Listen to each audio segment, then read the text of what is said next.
Hey guys! Today, I want to introduce to you one of my favorite soups called sogogi muguk, aka beef and radish soup. The main ingredients are beef and daikon. The soup is deep and flavorful and is perfect with kimchi and rice.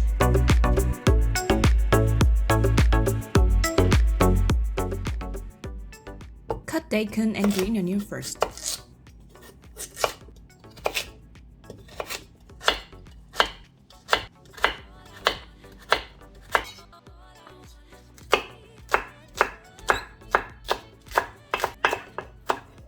Cut the beef into small pieces as well.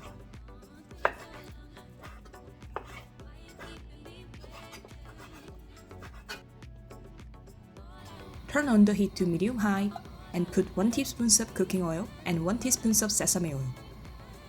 And add the beef and stir fry it.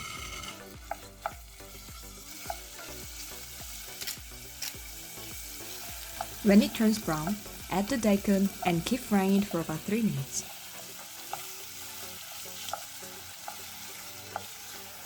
Now add 3 cups of water.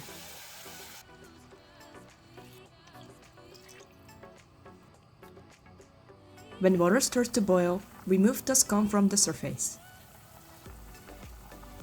And then add 1 tablespoon of soy sauce and 1 teaspoon of minced garlic. Now boil it for about 25 to 30 minutes. Finally, season with salt and add the green onions.